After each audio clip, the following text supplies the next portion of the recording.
Hello दोस्तों, मैं हूं जगदीश जोशी। आज के इस वीडियो में थ्री फेस इंडक्शन मोटर में होने वाले फॉल्ट्स को हम लोग कवर करेंगे और कौन कौन से फॉल्ट्स आ सकते हैं हमारी थ्री फेस इंडक्शन मोटर में और उन फॉल्ट्स को हम लोग कैसे ठीक करेंगे और ऐसा हम लोग क्या करें कि हमारी इंडक्शन मोटर में कोई भी फॉल्ट ना आए या फिर हमारी इंडक्शन मोटर ना जले।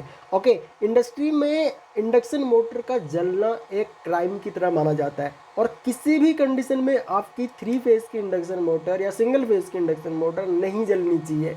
अब इंडक्शन मोटर के जलने के कौन कौन से कारण हो सकते हैं, इसकी वाइंडिंग के जलने के कौन कौन से कारण हो सकते हैं, वो हम लोग आज के इस वीडियो में कवर करेंगे। इंडक्शन मोटर का इंसुलेशन वीक हो सकता है एक बार के लिए, लेकिन इसकी वाइंडिंग किसी भी कंडीशन में नहीं जलनी चाहिए।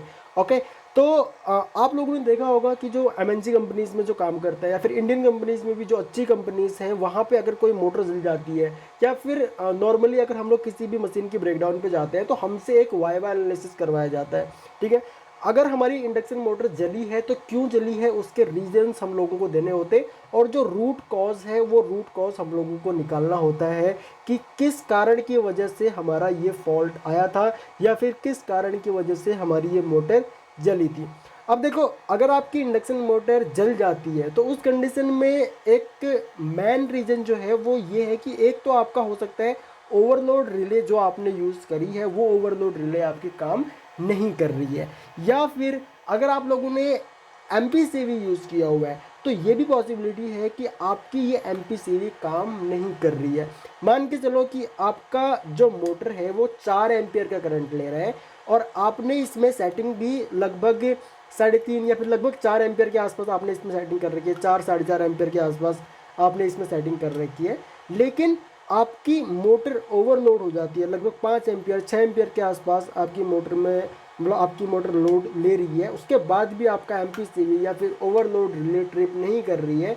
तो कई बार क्या होता है कि हम लोग प्रिवेंटिव करते हैं, हम प्रिवेंटिव मेंटेनेंस करते हैं। नॉर्मली अगर हम लोग मेंटेनेंस करते हैं अपने मोटर्स का, अपने इलेक्ट्रिकल पैनल्स वगैरह का, मशीन का, तो वहाँ पे हम लोग कभी भी ये चेक नहीं करते कि हमारी ओवरलोड रिले है वो प्रॉपर तरीके से काम कर रहा है या नहीं कर रहा। तो हम लोग कैसे चेक करेंगे कि हमारी एमपीसीवी या फिर ओवरलोड रिले प्रॉपर तरीके से काम कर रही है या नहीं? इसके लिए आप लोग क्या काम कर सकते हो, मैं यहाँ पे मोटर को ऑन कर देता हूँ। ठीक है, तो यहाँ पे मोटर मेरी ऑन हो चुकी है। तो अब इस कंडीशन में हम लोग क्या काम कर सकते हैं, जो ये हम लोगों की ओवरलोड रिले है, पहले हम लोग क्लैम्प मीटर की हेल्प से मोटर का लोड चेक कर सकते हैं कि भाई मोटर हमारी कितना करंट ले रही है। मान के चलो कि ये हमारी मोटर 4 एम्पियर का करंट ले रही है, तो उस कंडीशन में हम लोग क्या काम करेंगे, अपनी जो ओवरलोड है या फिर जो हमारी एमपीसीवी है, इसको हम लोग जो हमारी मोटर जितना करंट ले रही है उससे कम की रेटिंग पे हम लोग इसको सेट कर देंगे। उससे कम पे अगर हम लोग इसको सेट करेंगे तो उससे क्या होगा, हमारा जो ओवरलोड रिले है या फिर जो हमारी एमपीसीवी है उसने ट्रिप करना चाहिए। अगर ये ट्रिप कर रही है तो इसका मतलब ये है कि आपका ओवरलोड रिले जो है वो प्रॉपर सही तरीके से काम कर रहा है। अगर ट्रिप नहीं करता है तो इसका मतलब आपका ओवरलोड रिले जो है वो ख़राब हो चुका है। ठीक है, ये आपका प्रॉपर तरीके से काम नहीं कर रहा। सेम आप ये जो एमपीसीवी है, एमपीसीवी के केस में भी कर सकते हो। जितना करंट आपका मोटर ले रहा है उससे कम की रेटिंग पे आप लोग इसको सेट कर दो, उससे कम पे आप लोग इसको सेट कर दो। मान के चलो 4 एम्पियर ले रहे हैं, ठीक है, 4 या 5 एम्पियर ले रहा है, तो आप लोग इसको सेट कर सकते हो लगभग इस तरीके से 4.5 एम्पियर के आसपास। तो क्या होगा, थोड़ी देर के बाद आपका एमपीसीवी तुरंत यहाँ पे ऑन होगा तो तुरंत यहाँ पे ट्रिप हो जाएगा। तो इस तरीके से आप लोग इसकी सेटिंग कर सकते हो। सेम आप ओवरलोड के केस में भी यहाँ पे कर सकते हो। एक तो तरीका ये है। अब दूसरा, अगर मान के चलो आपकी मोटर जल भी जाती है तो वो तो चेक करने का एक सिंपल सा तरीका होता है। मैं यहाँ पे इसको ऑफ कर देता हूँ सबसे पहले। ओके, तो वाइंडिंग अगर हम लोगों को चेक करनी हो अपनी मोटर की तो देखो उसके कौन कौन से तरीके हो सकते हैं। यहाँ पे मैं सबसे पहले अपने मल्टीमीटर को सेट करता हूँ यहाँ पे रेजिस्टेंस पे। ओके, तो ये यहाँ पे किलो ओम दिखा रहा है एंड ये ऑटो सेलेक्ट कर लेगा। ठीक है, जितना भी रेजिस्टेंस होगा उसके अकॉर्डिंग ऑटो सेलेक्ट कर लेगा। अब यहाँ पे 3 वायर्स आ रही है हम लोगों की मोटर से। अब मोटर आपकी या तो डेल्टा में हो सकती है या फिर स्टार में कनेक्ट हो सकती है। तो अगर आप चाहो तो इस कवर को खोल करके अंदर से भी यहाँ से भी चेक कर सकते हो, या फिर यहाँ से भी कॉन्टैक्टर के टर्मिनल या फिर ओवरलोड के जो टर्मिनल्स हैं यहाँ से भी आप अपनी मोटर को चेक कर सकते हो। तो इसके लिए हम लोग क्या काम करेंगे, सबसे पहले हम जो ये 3 वायर्स हैं, इन 3 वायरों में से 2 टर्मिनल्स पे हम लोग इस तरीके से रेजिस्टेंस चेक करेंगे। तो इसमें लगभग हमारा 15 ओम के आसपास आ रहा है, यानी कि एक वाइंडिंग का रेजिस्टेंस 15 ओम है। और इसी तरीके से अगर हम लोग अब इन दो टर्मिनल्स में चेक करें तो यहाँ पे दूसरी वाइंडिंग का रेजिस्टेंस भी 15 ओम है। और उसके बाद अगले दो टर्मिनल पे अगर हम लोग चेक करेंगे तो यहाँ पर भी 15 ओम के आसपास हमारा रेजिस्टेंस हमको शो हो रहा है। इसका मतलब ये है कि तीनों ही वाइंडिंग्स का जो रेजिस्टेंस है वो हम लोगों का यहाँ पे प्रॉपर सही है। अगर आपके केस में मान के चलो रेजिस्टेंस यहाँ पे अनबैलेंस होता है, अनबैलेंस मीन्स अभी मान के चलो 3 वाइंडिंग होंगी, तो 3 वाइंडिंग में से अब मान के चलो एक वाइंडिंग में आपका रेजिस्टेंस आ रहा है 15 ओम, दूसरे में आ रहा है मान के चलो 13 ओम, तीसरे में आ रहा है लगभग 10 ओम के आसपास। तो यहाँ पे क्या होगा, आपकी वाइंडिंग्स इसका मतलब अनबैलेंस है। ओके, अब अनबैलेंस होने का रीज़न क्या हो सकता है? अनबैलेंस होने का रीज़न ये हो सकता है कि आपकी मोटर जब चलती है तो वो हीट बहुत ज़्यादा होती है। अब हीट होने के क्या कारण हो सकते हैं? आपकी मोटर के हीट होने के ये कारण हो सकते हैं कि आपकी मोटर में लीकेज करंट है। ओके, अब लीकेज करंट अगर आपने अपनी मोटर में अर्थ किया हुआ है तो देखो मोटर को अर्थ करना बहुत ज़रूरी है। अगर मैं इस मोटर को अभी चलाऊँगा, वैसे ये मोटर मैंने बनवा रखी है लोकल मैन्युफैक्चरर से, तो यहाँ पे अगर ये चलती है और इसके जो ये साफ्ट है, साफ्ट पे अगर मैं अर्थ वायर लगाता हूँ तो ये हल्का हल्का स्पार्क करता है। ठीक है, हल्की हल्की स्पार्किंग यहाँ पे होती है। इसका मतलब मोटर में हमारा यहाँ पे लीकेज करंट है। और अगर आप अर्थ यहाँ पे अपनी अर्थ वायर को कनेक्ट करोगे, मान के चलो यहाँ पे मैं एक काम करता हूँ, मोटर को ऑन करता हूँ और उसके बाद इसका आरपीएम मैं थोड़ा सा कम कर देता हूँ। ठीक है, और यहाँ पे अगर हम लोग इस वायर को लगाएंगे तो यहाँ पे वायर्स में स्पार्किंग हो रही है। ठीक है, हो सकता है आपको दूर से दिख ना रहा हो, लेकिन यहाँ पे स्पार्किंग, इसमें हल्की हल्की बिल्कुल स्पार्किंग हो रही है। ठीक है, इस अर्थ वायर में। अब स्पार्किंग क्यों हो रही है? क्योंकि ये जो मोटर है इसमें हमारा लीकेज करंट है। ठीक है, यहाँ पर भी अगर हम लोग इस वायर को इस तरीके से शॉर्ट मतलब इस तरीके से टच करेंगे ना तो यहाँ पे हमको ये शो होगा। अगर आपको हल्का सा भी लीकेज अगर चेक करना है ना बॉडी के साथ में, अगर आपका कोई मतलब जो वाइंडिंग है उसमें अगर कोई दिक्कत वगैरह आ रही है या फिर कुछ भी अगर दिक्कत है, तो आप लोग सीरीज टेस्टिंग लैंप से चेक कर सकते हो। मल्टीमीटर से कई बार हमको प्रॉपर तरीके से पता नहीं लगता है। अगर आप लोग सीरीज टेस्टिंग लैंप से अगर चेक करते हो तो वो ज़्यादा बेटर रहता है। ठीक है, अब अगर हमको इस मोटर की कंटिन्यूटी चेक करनी हो तो वो हम लोग मल्टीमीटर से कैसे करेंगे? अगर आप लोग सीरीज टेस्टिंग लैंप को यूज़ करना चाहो तो कंटिन्यूटी के केस में भी सीरीज टेस्टिंग लैंप को आप लोग यूज़ कर सकते हो। तो कंटिन्यूटी के लिए हम लोग अगेन इसको यहाँ पे सेट करेंगे कंटिन्यूटी पे, और उसके बाद इस सेलेक्ट के बटन को हम लोग प्रेस करेंगे, इसको कंटिन्यूटी पे लेके आएंगे और मल्टीमीटर की दोनों प्रोब्स को अगर आप लोग टच करोगे तो आपका मल्टीमीटर बीप करेगा। ओके, तो यहाँ पे हम लोग क्या काम करेंगे, जो ये 3 वायर्स आ रही है हमारी, तो ये 3 वायर्स यहाँ पे तीनों टर्मिनल से आ रही है। अगर आप चाहो तो इस कवर को खोल करके अंदर से भी चेक कर सकते हो, हर एक टर्मिनल पे एक प्रोब को लगा करके। तो मैं एक काम करता हूँ, कॉन्टैक्टर के एक टर्मिनल पे यहाँ पे इस तरीके से मल्टीमीटर को लगाता हूँ और दूसरे वाली प्रोब को हम लोग इस तरीके से मोटर की बॉडी के साथ में लगाते हैं। तो यहाँ पे बीप नहीं कर रहा है ये, इसका मतलब ये वाली वाइंडिंग यानी कि जो हमारी ये जो रेड कलर की वायर है ये जिस भी हमारे वाइंडिंग पे कनेक्ट है वो बिल्कुल सही है। इसी तरीके से दूसरे पे कनेक्ट करेंगे, यहाँ पर भी ये भी सही है, और तीसरे पे कनेक्ट करेंगे तो ये भी सही है।